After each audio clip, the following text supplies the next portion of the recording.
Welcome back to Case in the Shadows, the show where we look back at some of the most infamous crimes in American history and the people behind them. I'm your host, Charles Caker, and tonight we're diving into the disturbing world of Jeffrey Dahmer, often called the Milwaukee Monster. His case remains one of the most shocking in U.S. criminal history, not only because of the acts he committed, but because of how long he managed to avoid detection. Jeffrey Lionel Dahmer was born on May 21st in 1960 in Milwaukee, Wisconsin. Those who knew him described him as a quiet and somewhat reserved, withdrawn child, but beneath the surface, Dahmer struggled. His parents' marriage deteriorated.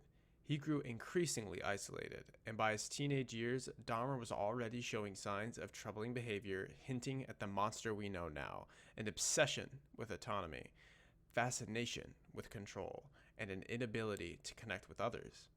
Still, no one around him had any idea just how dark things would have become. Dahmer committed his first murder at just 18 years old in 1978. He picked up a hitchhiker named Stephen Hicks near his home in Ohio. They spent time together, but when Hicks tried to leave, Dahmer panicked and murdered him. This crime would go unsolved for over a decade. Afterwards, Dahmer drifted, originally briefly attending college, getting discharged from the military, and eventually returning home to Milwaukee. He held various jobs, lived in small apartments, and for years kept his impulses hidden. Today's episode is sponsored by HelloFresh.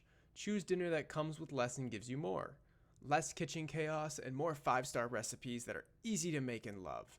Less shopping and more pre-portioned ingredients delivered right to your door. Less stress, less mess. No promises on the less mess thing, but definitely less what's for dinner blues. And who doesn't love that? So gather around, because this dinner that comes with so much less really gives you so much more. Join America's #1 meal kit at HelloFresh.com. Get $80 off plus free shipping with code TV80 during our Labor Day flash sale. Once again, that's TV80 for $80 off. Now let's dive right back into the mysterious mind of Jeffrey. In 1987, everything changed. Dahmer, now living in Milwaukee, killed again. This time, the violence escalated, becoming more frequent and more compulsive. Between 1987 and 1991, Dahmer murdered multiple men, many of them young men of color. He lured his victims into his apartment, under often the ruse and disguise of offering money for photography or companionship. These crimes continued in part because Dahmer appeared unthreatening, soft-spoken, polite, and seemingly ordinary. And disturbingly, there were moments when authorities came close to stopping him, but didn't. One incident involved a 14-year-old boy escaping Dahmer's apartment, only for police to return the boy to Dahmer after accepting the explanation that it was just a domestic dispute.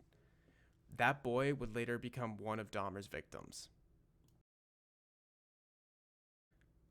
Dahmer's crimes finally came to an end on July 22, 1991. One of his intended victims managed to escape and flag down the police. When officers arrived at Dahmer's apartment, they expected a domestic disturbance. What they found instead shocked them. Photographs documenting the crimes and evidence that left no doubt about what had happened inside apartment 213. Dahmer was arrested on the spot. The truth spilled out in interrogation, calmly, almost clinically. By the time he finished confessing, authorities realized that they were dealing with one of the most prolific serial killers in American history. In 1992, Dahmer went on trial for 15 murders. His defense argued insanity, citing his compulsions and the extreme nature of his crimes, but the jury rejected the insanity plea. He was sentenced to 15 consecutive life terms in a Wisconsin prison. A later case in Ohio added a 16th life sentence. In prison, Dahmer maintained a strange calm, reportedly showing remorse at times, while other moments speaking with unsettling detachment about his actions. and on November 28th, 1994, Dahmer was attacked and killed by another inmate. The Dahmer case forces us to confront painful questions about policing, systemic biases, and how someone can commit such crimes while living in plain sight. Many of Dahmer's victims came from marginalized communities. Their families have spoken for decades about how they have felt ignored or dismissed by authorities. Today, discussions about the case often center not around Dahmer himself, but on the victims who were lost and the systematic failures that allowed these killings to continue for so long. Thank you for joining me on this episode of In the Shadows. If you'd like to cover another infamous case or dive deeper into Dahmer's psychology, the police investigation, or the survivors' stories, let me know. Until next time, stay safe and more importantly, stay curious.